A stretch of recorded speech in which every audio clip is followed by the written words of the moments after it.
One thing I did want to talk about today was abs and nutrition, and specifically about using a scale, because it really wasn't until I got specific with a scale on the amounts of foods that I was actually consuming was I actually able to start seeing progress. So if you think about it, say your maintenance range is 2,000 calories and you need to go below that 500 calories to really see anything. You're not wanting to cut too drastically, you just want to dip into it 500 calories. At that rate, 500 calories over 7 days, that's 3,500 calories, that's a pound of fat a week, just on autopilot. So, but the thing is, like, a lot of times, especially on like dry foods and even liquids, that 500 calories right there is the difference in between you losing weight and you just maintaining. And like, I would go and read the back of labels and be like, okay, it says half a cup of oats is 150 grams, or it is 150 calories,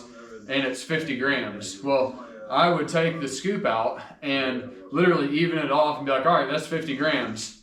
And I was eating that. And then I actually bought a scale. I was like, dude, you know, I'm gonna get precise. And I didn't realize like how much of a difference it would actually make. But dude, I would take like a half cup of oats and put them on the scale, and it was like 60 grams. I'm like, damn, dude. So right there was an extra 100 calories just on accident, okay? So now that's, instead of a 500 calorie deficit, I'm at a 400 calorie deficit. And then if I do that on other different things, I'm kind of not really weighing them out, but just using like a measuring cup to measure the stuff, it's probably not precise. And I'll tell you right now, that 500 calorie deficit is going to start narrowing and narrowing and narrowing. And you would be surprised at how much of a difference it makes. I don't know, just the label in comparison with the actual portion size that you're using. It's like, damn, dude, like, I didn't realize there was actually much of a difference there, but there actually was. It made the difference in between me losing weight. If you're only at like 250 calories of a deficit, I mean, that would take you 2 weeks, you know, basically to lose 1 pound of fat. Like, you're not even going to see that on the scale, you know, from day to day. Like, it's going to be so minuscule, it's like, you might as well not even be doing it. Not really, but you get what I'm saying.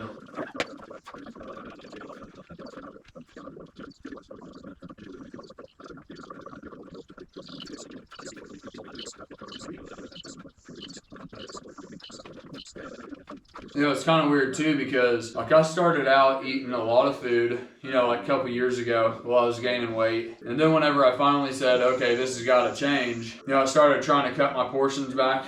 And so that was progress, right? You know, I was cutting my portions back, was starting to lose a little bit of weight. But that being said, it kind of plays into this delusion, because for a long time, I would just eyeball my portions and be like, that's good. And what the thing was like, I really didn't want to admit to myself that I was still overeating, because I was still making progress.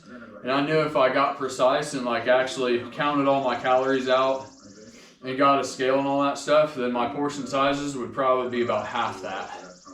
And the thing is, like, until you deal with that fact, like, just put it on the scale and see it, it's like, whoa, okay.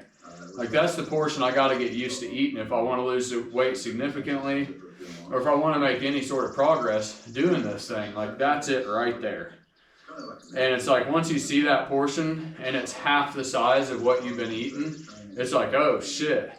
You go through this whole mental thing, like, you know, I'm going to be hungry all the time. Like, you know, some of those mindsets can actually talk you out of doing it. But, you know, it's just like, once you see it on the scale, it's like, that's it.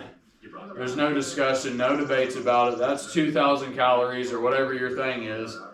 It's just, you got to do it, or else just, I mean, what's the alternative? You got to do it, or else you're going to stay the same. That's it. So it is what it is, you know.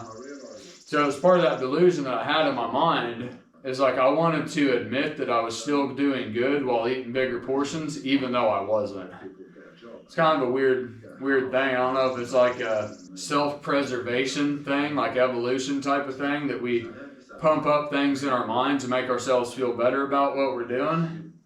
I'd say it probably is an evolution thing, but, you know, it's just getting real with the real circumstance and living life under life's terms and not your own. You know, being result-oriented, letting the results drive the actions and the mindset and everything that you have moving forward. to achieve the results